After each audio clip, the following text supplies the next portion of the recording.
quiero recordarte que este libro no solamente es la santa palabra de Dios, también es su poderosa espada. Y por cuanto es espada, donde ella llega, siempre trae conflicto. Por eso dijo Jesús: no penséis que yo he venido para traer paz a la tierra, no he venido a traer paz, sino espada. Porque la palabra, por ser espada, tiene ese carácter, tiene esa naturaleza, y donde ella llega, trae conflicto. Es que de una forma inevitable la palabra de Dios va a entrar en conflicto y en confrontación con ciertas áreas de tu vida. Ella va a confrontar tu corazón y tus propósitos con el corazón y con los propósitos de Dios. Es por eso que de una forma hoy voluntaria quiero crear cierto conflicto en tu mente por medio de la Escritura para confrontar tu corazón con la verdad de la palabra. El conflicto es el siguiente, ¿vale? Todos sabemos que a pesar de nuestros defectos y de nuestras debilidades, por el hecho de creer en Jesús, somos cristianos. Pero en cambio, o a pesar de eso, si tú hoy le preguntas a un creyente, a un cristiano de este tiempo, le preguntas si a pesar de ser cristiano, se considera, se identifica como discípulo de Jesús, te vas a dar cuenta de que la gran mayoría piensan antes de responder, la gran mayoría dudan y escogen las palabras para responderte. La gran mayoría se detiene a pensar, ¿vale?, antes de hablar.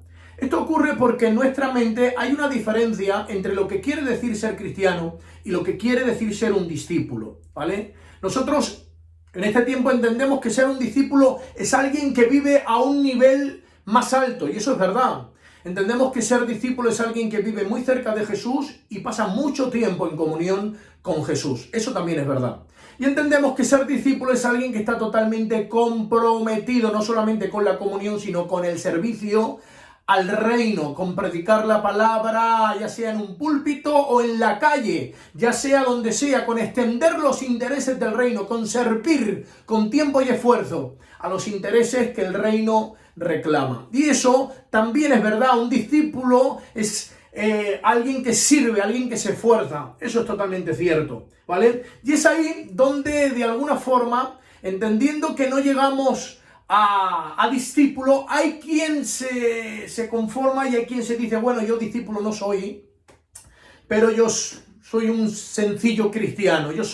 Me da igual, o me conformo con ser el último de la fila. Cuando lleguemos al cielo me da igual, me conformo con que el Señor me deje sentarme en la última de las sillas de su mesa. Me da igual con ser el último de los cristianos. Pero el que así piensa tiene un gran problema, ya que yo me he dado cuenta de que Jesús, a lo largo de su ministerio, nunca llamó cristianos a los suyos. Nunca. La primera vez que alguien llamó cristiano a un creyente fue en el capítulo 11 del libro de los Hechos. Eso quiere decir que Jesús, a lo largo de sus 4 evangelios, a lo largo de 77 capítulos que duran los 4 evangelios y 33 años de historia relatada desde que Jesús nace, muere en la cruz, resucita y es devuelto a la diestra del Padre, a lo largo de todo ese tiempo, de todos esos capítulos y de todos esos evangelios, nunca Jesús llamó a los suyos cristianos. Jesús a los suyos siempre los llamó discípulos, ¿vale? La primera vez que alguien llamó a un creyente cristiano fue en el capítulo 11 del libro de los Hechos. O sea, en el libro de los Hechos viene el Espíritu Santo sobre los primeros discípulos y empiezan estos a predicar el Evangelio. Y no es en el capítulo 1, ni en el 2, ni en el 3, tampoco en el 4, ni en el 5, ni en el 6, ni tampoco en el 7, en el 8, en el 9 o en el 10, sino hasta el capítulo 11, ¿vale? Que es donde por primera vez alguien llama a los creyentes, por primera vez cristianos, en una ciudad llamada Antioquía, o sea, a 11.500 kilómetros de la cruz, a 11.500 kilómetros de donde Jesús murió y resucitó, a 11.500 kilómetros de donde se originó el verdadero evangelio, en una ciudad perdida, distante y remota, llamada Antioquía. Alguien que no sabemos quién le puso un nuevo nombre a los creyentes y por primera vez les llamó cristianos. Pero Jesús, en su vida y en su ministerio, nunca llamó a los suyos cristianos, los llamó discípulos. Claro, esto tengo que darte no sé si una buena o una mala noticia, pero es que Jesús nunca te llamó a que seas cristiano. Jesús te llamó a que seas su discípulo. Jesús no te llamó a que te bautices para ser cristiano. Jesús te llamó a que te bautices para ser su discípulo. Jesús no te llamó a que prediques, no dijo id y predicad para hacer más cristianos. Lo que Jesús dijo fue id y predicar para hacer más discípulos. ¿Por qué esta diferencia entre discípulo y cristiano? ¿Por qué esta diferencia? Es porque ya desde el principio el Señor se dio cuenta en su tiempo que había una clase de creyente que no se ajustaba al molde y a la realidad de aquellos que pertenecen al reino de Dios. Por eso, a lo largo del ministerio de Jesús, Jesús se preocupó de separar a la multitud que le seguía de los discípulos que le recibieron. Porque una es la multitud que le sigue y otros los discípulos que le recibieron. Claro, si tú te paras a mirar el molde de cristianismo que hoy muchos están viviendo en este tiempo, te das cuenta que se ajusta mucho más con el perfil de la multitud de aquel tiempo que con el perfil de los discípulos que realmente recibieron al Señor. Fue por eso que el Señor desde el primer momento se preocupó de separar a los unos de los otros. Dice la palabra que Jesús comienza predicando en Capernaum y ahora la gente empieza a agolparse para escuchar el mensaje de la palabra, porque jamás nadie predicó ni habló como Jesús lo hizo. Jesús era un espectáculo hablando, era un espectáculo generando milagros, era un espectáculo su vida, su persona, su carácter, su ministerio, era un espectáculo de tal manera que la gente se agolpaba para escucharlo. Pero ahora Jesús se da cuenta que aunque la gente, la multitud lo está escuchando, no todos los que están en la multitud están recibiendo el mensaje. Es por eso que Jesús cambia la maniobra. Y entonces dice la palabra, y mirando Jesús a la multitud, dice, se fue al monte, y dice, y sus discípulos lo siguieron. Dale cuenta cómo esta maniobra hace que los discípulos se distingan de entre la multitud. ¿Por qué? Porque la multitud viene a escuchar el mensaje, la multitud viene a ver el milagro, la multitud viene al culto público, la multitud viene a la reunión, ¿vale? Pero cuando se apagan las luces y se cierra el telón, cuando termina el culto, cuando termina el mensaje y el milagro, Jesús se va al monte y solamente sus discípulos van en pos de Jesús al monte de la comunión para seguir estando con él, cara a cara, cerca de su voz y de su corazón.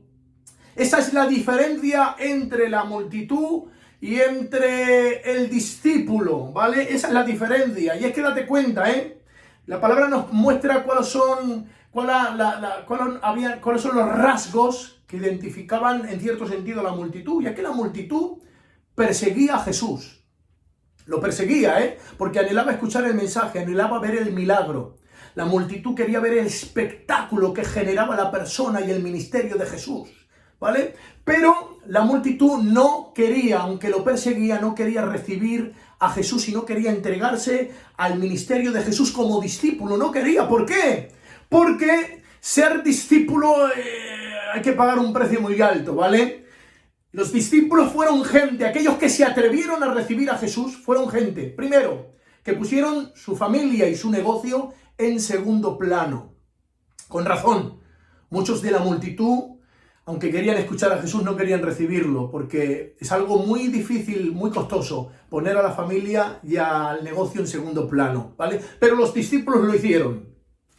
Segundo requisito es que los discípulos, cuando las luces se apagaban, cuando el telón se cerraba, cuando terminaba el mensaje y el milagro, todos se iban a sus casas, todos a sus quehaceres, todos a llevar a cabo sus propósitos, todos, ¿vale? A sus ocios, a sus faenas, pero los discípulos volvían a subir al monte de la comunión para seguir estando en comunión con Jesús. Con razón, muchos de la multitud no querían entregarle su vida a Jesús como discípulos, con razón, ¿vale? Tercer requisito de los discípulos es que estos estaban totalmente entregados al servicio del reino. Estos, cuando la multitud descansaba y se sentaban esmayados cuando el Señor multiplica los panes y los peces, la multitud se sientan porque tienen hambre. Pero los discípulos, aunque tienen hambre, ellos tienen que ceñirse el delantal del servicio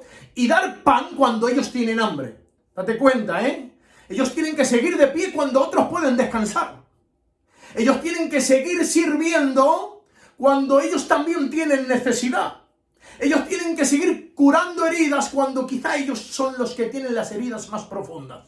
¿Vale? Ese es el discípulo, con razón. Muchos de la multitud no querían ser discípulos, con razón. Muchos querían perseguir a Jesús, escuchar a Jesús, ver el milagro de Jesús, pero no querían entregar su vida a Jesús como discípulo, porque hay mucha exigencia detrás del discípulo, ya que la gran diferencia entre el cristiano, vale la expresión como multitud, porque vuelvo a repetir, el cristiano de hoy en día se ajusta mucho más, ¿vale?, al perfil de la multitud que al perfil del discípulo que le recibía.